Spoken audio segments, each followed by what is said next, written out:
Let's talk about truth, the kind that stings at first but heals in the end. There is a massive, life-altering difference between someone making a mistake and someone making a decision.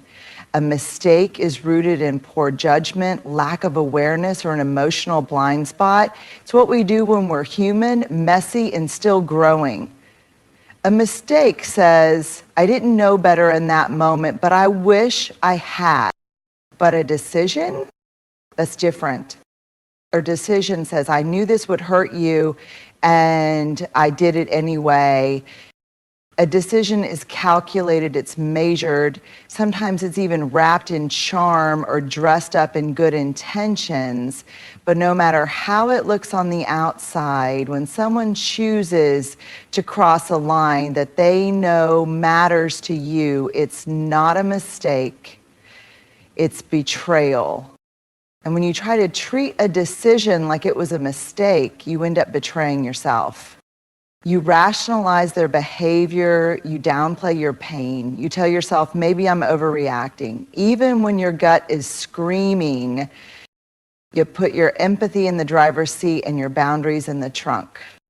But here's the truth. When someone intentionally causes harm, that's not an accident you can clean up. That's a choice they made with full awareness of its cost, and they chose it anyway. Let's clear something up, something many of us were never taught growing up. Boundaries are not cruel. They are not harsh. They are not a form of revenge. They are clarity. They are protection. And most importantly, they are self-respect in action. Somewhere along the way, many of us were conditioned to believe that saying no was mean, or that walking away from harmful relationships made us unforgiving or cold. We were told that keeping the peace was more important than honoring our pain, that we should be the bigger person, even when it meant shrinking ourselves to fit into a relationship that chipped away at our dignity. But here's the truth. A boundary is not a wall. It's a bridge that tells others how they can be in relationship with you in a way that's healthy, respectful, and safe. When someone has intentionally damaged you, choosing to no longer allow them access to your energy, your heart, or your life, that's not punishment. That's you drawing a sacred line and saying, I matter, my peace matters, my safety matters. It's not a declaration of war, it's a declaration of worth. You are not obligated to make room for people who've repeatedly shown you that they don't know how to care for your heart. You don't owe continued access to someone simply because they're sorry or because they're persistent. Sorry doesn't rebuild trust. Sorry doesn't undo intentional harm. Sorry doesn't grant automatic re-entry. Boundaries can feel uncomfortable at first, especially if you've spent years confusing people-pleasing with kindness. But every time you say, this is not okay, or I will not allow this behavior in my life again, you are reinforcing a deeper truth. You are no longer abandoning yourself to keep someone else comfortable. And maybe they'll call you harsh. Maybe they'll say you're overreacting. Maybe they'll try to twist your boundary into evidence that you are the problem. But listen closely. Healthy people respect boundaries. Unsafe people are offended by them. So the next time you feel guilt creep in because you're drawing a line, remember this. You're not punishing them. You're protecting the version of you that finally realized she's worthy of more. And that's not selfish, that's sacred. Empathy is beautiful, it's powerful, it's one of the most courageous traits we can possess. The ability to step into someone else's shoes, to feel with them, to see the world through their pain. But let me say this clearly and without apology, empathy should never come at the cost of your own well-being. Too often, we confuse empathy with obligation. We believe that because we understand someone, we have to excuse them. That if we can trace the roots of their behavior, childhood trauma, unhealed wounds, emotional immaturity, we are somehow required to remain available, compassionate, forgiving, even when their behavior is harming us. But here's the hard truth.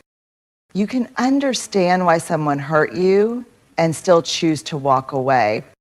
You can say, I see your pain, but I will not let it bleed all over me. You can say, I have compassion for where you've been, but that doesn't mean I will allow you to trample over where I'm going. Empathy becomes dangerous when it turns into self-abandonment.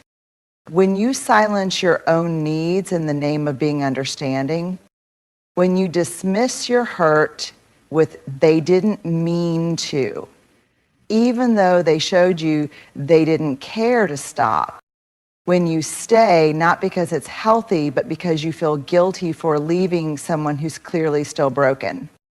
But here's what I want you to hear deep in your bones. You are not responsible for healing people who continue to harm you.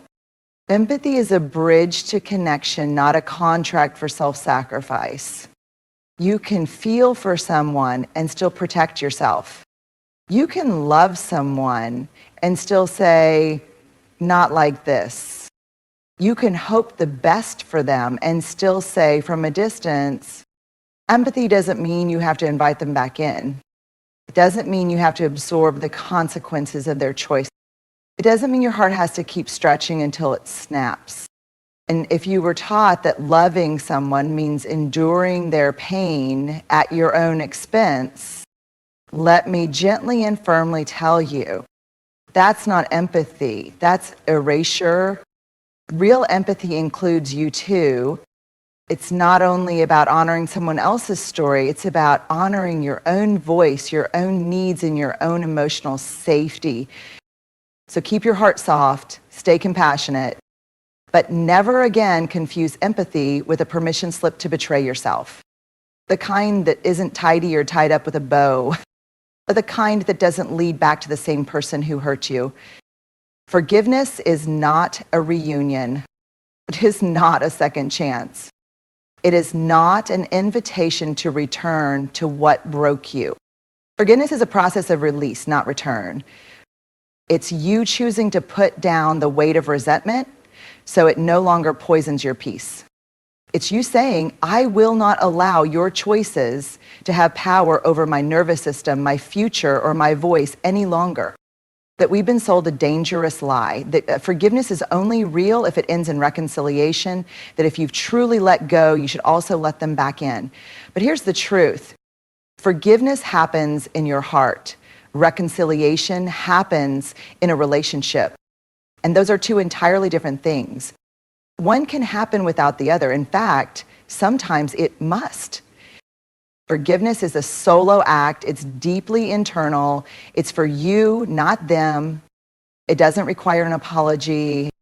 It doesn't require their presence. It doesn't even require that they've changed.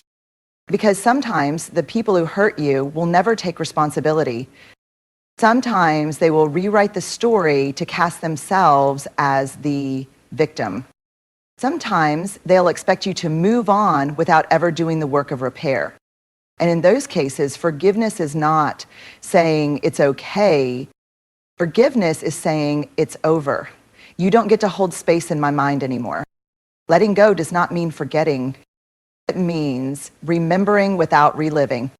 It means you can tell the story of what happened without trembling, without rage, without needing them to feel what you felt. And sometimes the most powerful act of forgiveness is simply this: closing the door, locking it, and walking away with your head high. Reconciliation, on the other hand, is a joint effort. It requires remorse, repair, accountability, and change. It requires both parties to show up not just with words, but with new behaviors. Without those things, reconciliation isn't healing. It's self-abandonment dressed up in spiritual language. So let's stop telling people they haven't truly forgiven if they don't reconcile. Let's stop pressuring hearts to open up to those who haven't earned re-entry. Let's stop confusing grace with permission. You can forgive and never speak to them again. You can release the bitterness and still reinforce your boundaries. You can wish someone healing and still know they're not safe for you. Because forgiveness is not a bridge back to pain. It's the key that unlocks your own freedom. People show you who they are, believe them the first time. And we don't like to believe it. We don't want to believe it. Because if we did, we'd have to face truths we're not ready to hold. We'd have to admit that someone we care about isn't who we hoped they would be.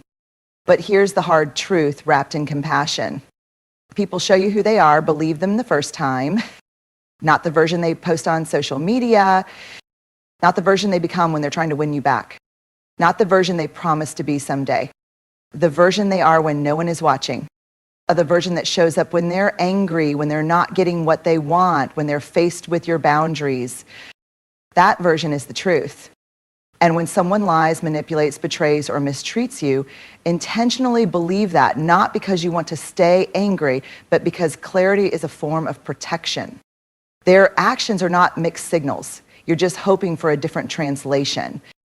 We all have the tendency to rationalize toxic behavior when it comes from someone we love. We tell ourselves they're just hurting. I didn't mean it. It was just a bad day. But patterns speak louder than isolated moments. If someone shows you repeatedly that your pain doesn't matter to them, that's not confusion, that's character. And I know it's hard. I know it's painful to let go of who you thought someone was. But clinging to potential is a trap. It keeps you in a holding pattern, emotionally suspended between who they really are and who you wish they would become. But love without truth is just a beautiful illusion. When someone shows you they are careless with your heart, believe them. When someone violates your trust and shows no genuine effort to rebuild it, believe them. When someone crosses boundaries and calls you sensitive for setting them, believe them. Because every time you ignore that first reveal, every time you explain it away or soften its edges, you betray yourself a little more. You are not here to rewrite someone else's story at the cost of your own peace. Believing someone the first time they show you their truth isn't harsh, it's wisdom. It saves you from pouring more energy into someone who already told you they wouldn't hold it with care. This is not about bitterness. It's not about judgment. It's about discernment. It's about choosing your peace over your pattern of rescuing people who are more invested in staying the same than in showing up differently. So the next time someone shows you who they are, when their words don't match their actions, when their behavior writes a story your heart doesn't want to read, pause, breathe, pay attention. Not everyone deserves a second look. Some people only need to show you once. You deserve to believe what you see the first time. Healing requires safety. Healing is not just about time. It's not just about journaling, therapy, or affirmations whispered into the mirror. Healing is about environment. And more than anything, healing requires one essential ingredient: safety. You cannot begin to heal in the same environment that hurt you. You cannot grow while you're still bracing for impact. You cannot learn to trust yourself again while someone is still actively making you question your reality. Healing requires peace, not performance. It needs stillness, not survival mode. It needs a space where your nervous system can exhale, where you're not constantly analyzing tone, reading between the lines, or preparing for the next emotional ambush. We like to believe that we can heal while staying connected to the people who broke us, that we can find our footing while still standing on cracked ground. But the truth is, healing cannot happen in chaos. It cannot happen in a relationship where you are constantly being re-injured. And let's name this because it matters. If someone intentionally damaged you and you are still in contact with them, still trying to work it out, still giving them access to the soft parts of your soul, your healing is not just stalled, it's under attack. There's a version of you, wiser, more grounded, more whole, on the other side of that pain, but you won't meet her until you remove yourself from the places and people that made her disappear in the first place. Safety isn't just about the absence of violence. It's about emotional security. It's about knowing you can speak without being mocked. be healed without being punished, say no without fearing abandonment, rest without guilt, laugh without tension. And here's what no one tells you. Sometimes you have to build that safety for yourself. Sometimes it means saying goodbye to someone you love. Sometimes it means drawing a boundary that feels like a wall but is actually a lifeline. Sometimes it means choosing loneliness over loyalty to dysfunction. And that is not weakness, that is wisdom. You are not meant to carry your healing into battlegrounds. You are not designed to bloom in places where your soul is being stepped on. You are allowed, encouraged to choose peace, even if it disappoints the person who hurt you, especially if it does, because your healing is not a negotiation. It's not something you earn by being agreeable. It's not something someone else gets to control. Healing begins when you choose you. When you say no more, when you create space for softness, silence, honesty, and breath. You don't have to be brave in the presence of danger. You have to be brave enough to walk away from it and into the safety you deserve. You are not unkind for refusing to reopen a door that someone intentionally slammed on your heart. So you are not bitter for protecting yourself. You are not unforgiving for walking away from someone who had every chance to treat you with care and chose not to. You have every right to choose peace over chaos. You have every right to honor the pain you didn't deserve. And you have every right to protect the version of you that finally said, no more. This isn't about revenge. This isn't about being hard or heartless. This is about learning to recognize the difference between a person who made a human mistake and one who made a clear, conscious decision to harm you and never looked back. You don't need another apology. You don't need them to understand the damage. You don't even need closure from their side. You are the closure. Every boundary you hold, every second chance you refuse, every quiet decision to heal in peace, that is your closure, that is your healing. So if you've been waiting for a sign to stop giving your heart back to people who keep dropping it, this is it. You deserve love that doesn't require you to shrink, to beg, or to bleed quietly. You deserve safety. You deserve freedom. You don't owe anyone a second chance to hurt you the same way twice. And maybe the most radical, self-loving thing you can do is to believe them the first time, forgive for your peace, and never hand them the keys to your heart again. You are not wrong for closing the door. You are finally right where you need to be on your own side.